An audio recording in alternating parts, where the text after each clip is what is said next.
Good morning from San Antonio. Today we're looking at exposure to forever chemicals in the military.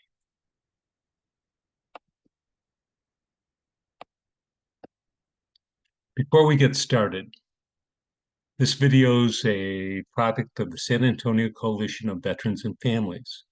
Our mission, immediate assistance for homeless veterans in San Antonio. Please hit the like button, subscribe to our channel. It means a great deal to us and it helps us greatly with the YouTube algorithm. Contents and speakers, me, Bob Kosel. What are forever chemicals? Forever chemicals are a large group of man-made synthetic compounds known as, and I'm not going to even try to read that, but PFAS is the generic name for the whole group.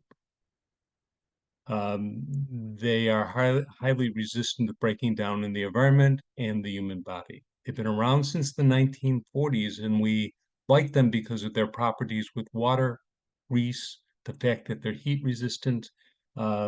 However, they contaminate water, soil, and food, causing serious health risks to include cancer and immune system disruption. In this presentation, we're going to look at water exposures on military bases. The single most likely cause is the foam used to fight fires. The foam is used and then finds its way to the groundwater. That's easy to understand. Often foam's used on the runway and just washed off. We will list current ongoing research, and we'll discuss what to do if you think you have been exposed.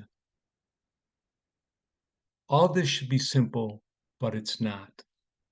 If a veteran wants to file an exposure claim for Agent Orange, Camp Lejeune, burn pit, the rules are clear. It has to do with time and place and if you were stationed there. Forever chemicals, this exposure is more complicated. One, they were not well monitored in the water until fairly recently. DOD only started a little over 10 years ago. They are not forever in the human body. Exposure is ongoing as water sources are found to be contaminated, meaning your current drinking water could be a problem. And water is not the only source of exposure. Things like Teflon pans cause PFAS problems also. How long do forever chemicals last? Well, the simple would be forever, but that's not quite the case. For humans, it's the half-life approach. And I had to think back to my high school science. What does half-life mean? It's the time required for half a radioactive substance to decay or the quantity to reduce to half its initial value. Now, PFAS is not radioactive, but the same approach can be used in measuring the degrading of forever chemicals in the human body. So I have this nifty diagram up. It shows a 20-year period, a person who's exposed at the beginning, and how it decreases every 5 years, the half-life of this supposed contaminant. Um, this works, and it's a neat representation, provided there's no new exposures during the 20 years.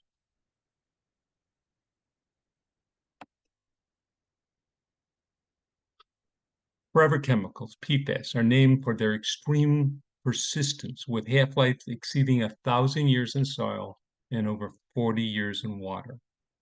In human bodies, these compounds are slow to eliminate with common PFAS such as PFOS and PFOA having half-lives ranging from roughly 2 to 8 years. And again, PFAS is the generic term. All these other terms are specific types. So where do we get these exposures? In the past, aqueous film forming foam, AFFF, used to suppress high-intensity flammable liquid, contains PFAS. Now, this is common on a military base. First of all, you have a runway. Second, you have fuel and other things that are potentially highly flammable uh, that need some type of suppression. So this AFF foam was the method of choice. Original foam with PFAS. C8, that's a carbon chain. Okay, I'm not going to bother going through the types.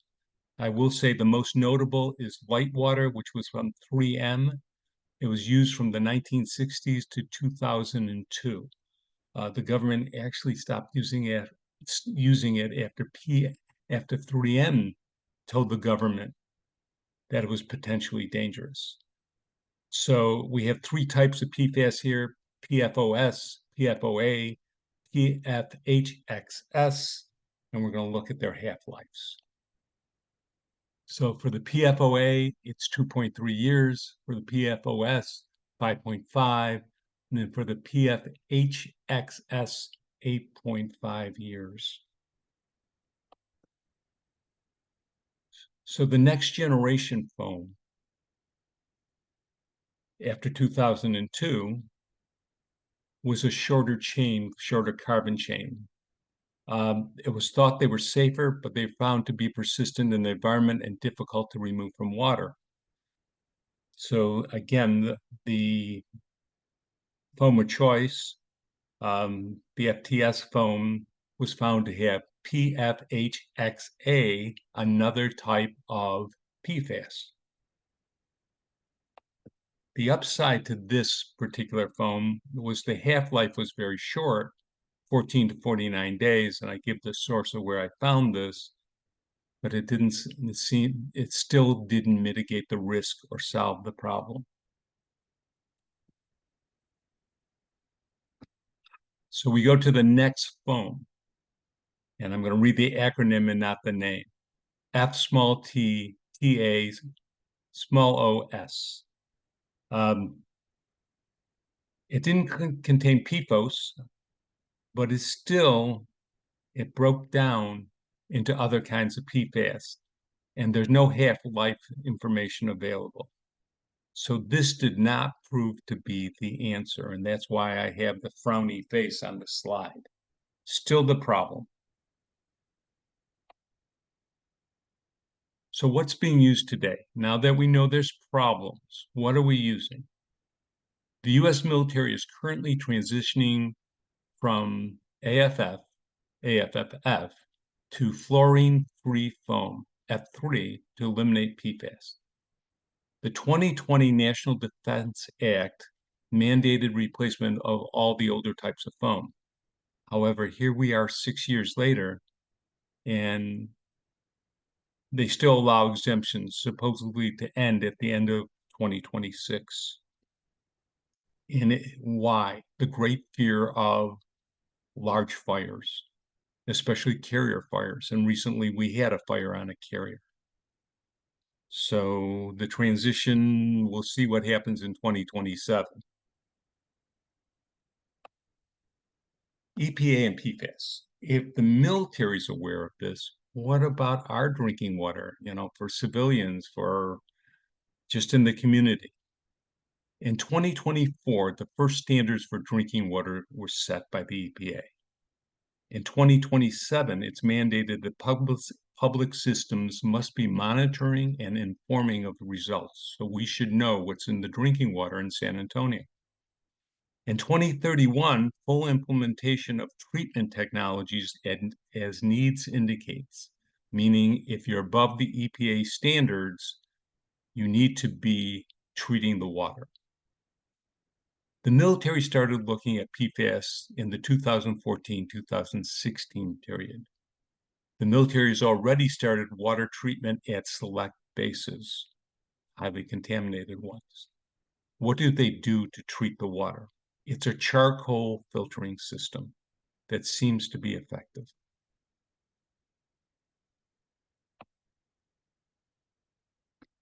Okay, possible conditions linked to PFAS exposure.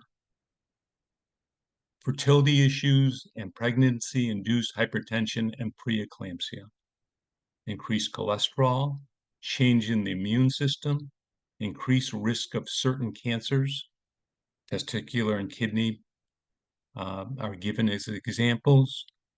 The VA is currently looking at renal cancer and possible PFAS connection, changes in fetal and child development, liver damage, increased risk of thyroid disease, increased risk of asthma, and others in the future. They'll have to think the more they look, the more they'll find.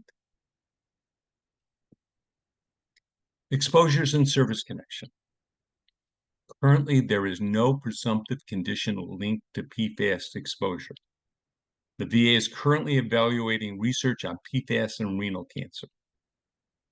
Should get an answer before the end of the year. That would open the door to other possible exposures. Research that's currently being done. The Agency for Toxic Substance and Disease Registry, ATSDR, is leading a multi-site health study on people who drank PFAS-contaminated water at several locations, including former military bases.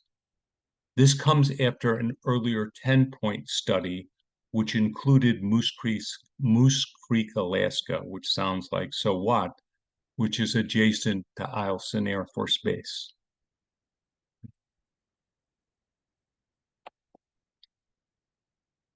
The National Institute for Occupational Safety and Health, they're part of the CDC. They're studying PFAS exposure and health effects in firefighters and other occupations with potentially high exposures. This is another potential avenue for presumptive conditions based on your AFSC or MLS. So that we'll see what comes of that. The National Institute for Environmental Health and Sciences, part of the NIH, they're not doing research themselves. They're giving grants for various universities and other entities to do research in specific communities. What if I was exposed? And I can say in all honesty, I was exposed based on where I was stationed. Okay, so the first thing you would do is research where you were stationed and PFAS contamination. And we'll give some resources for that, but it's a pretty easy Google search. You report toxic exposure and go through the screening at the VA. Even if you don't have any of the conditions, you don't know what the future brings, you would want to report this. Discuss your case with the service organization regarding filing a claim. You have to have a diagnosis. But if you do, you would take a look. There are no presumptive conditions at this time. You will likely need a nexus letter for a successful claim. That means some doctor treating you would have to say it's as likely as not that your exposure to PFAS contributed to your health condition. There might be a class action suit covering where you served. You need to consider researching this. So there may be a civilian claim that you can be part of. Resources. The VA has an updated website on this, and it's actually very good. And I give the QR code to reach it. DOD has a website. It doesn't give much in the way of history, but it talks about what it's currently doing and does have good information.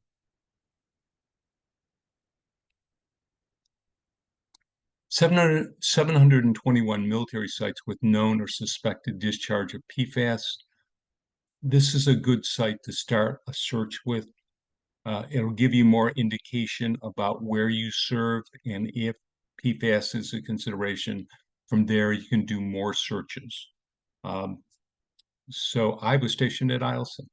The state has put out a lot of information. This is the state of Alaska on what's going on at Eielson, which is an ongoing problem.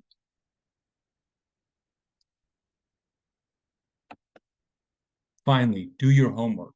Use Google, use the internet. Check for hazard exposure information based on your duty stations, your MOS, or AFSC. Look for boards of appeals or other VA appeal cases. One similar to yours will provide insight to what your claim might require to be successful. And an actual case is provided on the next slide. Okay. This is a 2025 case. It was successful. It was for PFAS exposure and lung cancer. Lung cancer is not typically listed as something linked to PFAS, yet this person won their claim. They did it. They had a nexus letter from their treating doctor. The case is useful in developing strategies for putting together a successful claim. You can look at it. It'll tell that they had research articles. They had an explanation of how they were exposed. It's a good case to look at to get some insight into how to proceed. Well, that's it for today. We will continue to cover this topic. We haven't heard the last of it, and there'll be more to come. All right. Thank you so much for tuning in today. Have a good day.